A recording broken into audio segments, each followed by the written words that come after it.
এই যে মন্ত্রিসভাটা রয়েছে স্বচ্ছতার প্রতীক। কোন মন্ত্রী লেগেছে আমার রিকোয়েস্টে কারো চাকরি হচ্ছে? দিচ্ছেন না কেন আমার রিকোয়েস্টে চাকরি? This is not a system. ওই 18 সালে প্রতিজ্ঞা করেছিল আমরা যদি ক্ষমতা আসি স্বচ্ছতার ভিত্তিতে চাকরি দেব, এখনো মনে আছে সেই কথা। এতে কি হবে? যারা গরিব মানুষ আছে তারা তাদের যোগ্যতা থাকলে তারা চাকরি পাবে। আপনি দই কিনতে গেলে গোপালের দই খুঁজেন কেন? কেন কেন গোপালের দই খুঁজেন? মাছ কিনতে গেলে ভালো মাছটা কেন? তাহলে আমার মুখ্যমন্ত্রী যে পূর্ত দপ্তর চালাবে সেখানে তো আমার কোয়ালিটি চাই।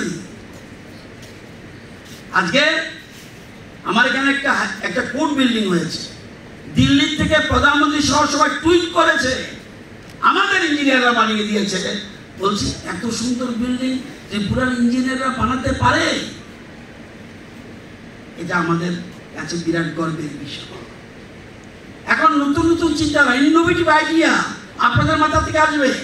একটা হলো এডুকেশন আর একটা হলো কোয়ালিটি। আমি বিএ পাস করছি, এমএ পাস করছি, এমএসসি ইঞ্জিনিয়ারিং পাঁচটা একটা এটা সার্টিফিকেট। এটা হলো আপনি এডুকেশন নিয়েছেন, কিন্তু এডুকেশন আর এমপ্লয়াবিলিটি আলাদা জিনিস। এমপ্লয়াবিলিটি কি?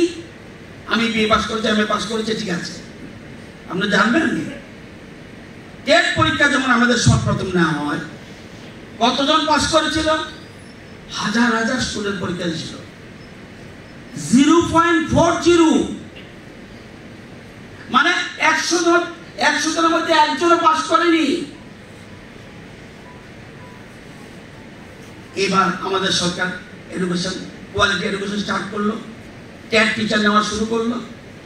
এবার যে লেটেস্ট টেট 1 সেখানে ছিল 0.40, আজকে কোয়ালিটি এডুকেশন দেওয়ায় আজকে পাস করেছে, রেকর্ড দেখবেন, এখন পাস করেছে 5%, 0 থেকে 1 থেকে 5 এ চলে আসবে।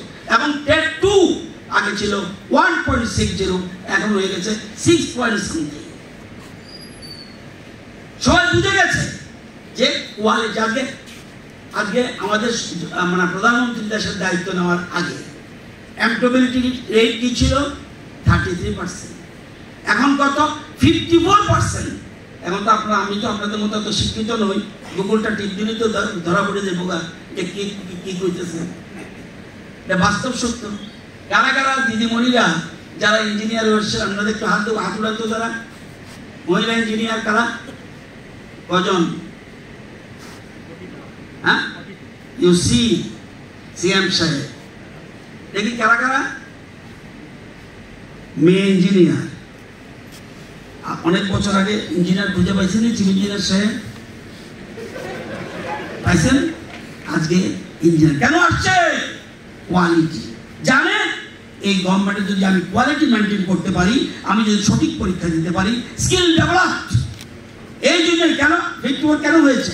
প্রধানমন্ত্রী স্কিল ডেভেলপমেন্ট বলে একটা ডিপার্টমেন্ট খুলে দিয়েছে, সেই জন্য তার মাধ্যমে তৈরি হচ্ছে। তো আমি সবাইকে অনুরোধ করব যে কতজন চাকরি পাচ্ছেন আজকে? আজকে পাচ্ছেন 184 জন। কিছুদিন আগে এরা সব ডিপ্লোমা আজকে যারা পাচ্ছেন, এর আগে মাননীয় মুখ্যমন্ত্রী কিছুদিন আগে আবার ডিগ্রি দিয়েছিল 197 জন। এই সরকারের 7 বছরে শুধু ডিপ্লোমার ডিগ্রি প্রায় 400-র মতো। 35 বছরে কত চাকরি হয়েছে শুধু ইঞ্জিনিয়ার? এবার আপনাদের জানা উচিত, আপনাদের কাছে বলা উচিত, 35 বছরে 1100, আপনি দিয়েছেন 400। পার্সেন্টেজে কি এলো সাংবাদিক বন্ধুরা? কি এলো পার্সেন্টেজটা? চাকরি দেয় না, চাকরি দেয় না। পোস্টে ছিল না? ছিল। আরো 300 নিচ্ছে, 310-এর মতো আরো চাইছে। কালকে মন্ত্রিসভার মিটিং ছিল, মাননীয় মুখ্যমন্ত্রী বলছে টিপিএসসি কে আরো স্ট্রেংথেন করতে হবে। আমরা যে এত লোক পাঠাচ্ছি ইঞ্জিনিয়ার, ডাক্তার, কালকে মিটিং, লম্বা চড়া মিটিং মন্ত্রিসভায়। আমরা লোক নিতে চাই, কিন্তু কোয়ালিটি মেনটেন করতে হবে, যে কোনো মানুষকে নিতে পারবো না। সেই জন্য টিপিএসসিকে স্ট্যান্ডার্ড করার কথা চিন্তা করছে, কোনো মেম্বারকে দিয়ে আলাদা প্যানেল করা যায় কিনা সেটা চিন্তা করছে। আজকেও টিপিএসসিতে খবর নিন, অন্তত কয়েক হাজার পোস্ট আমরা পাঠিয়ে রেখেছি। আমি কি দেবো নাকি? আমি কি expert? TPSC expert, TET board expert. আমরা কোয়ালিটি মেনটেন করে দিচ্ছি।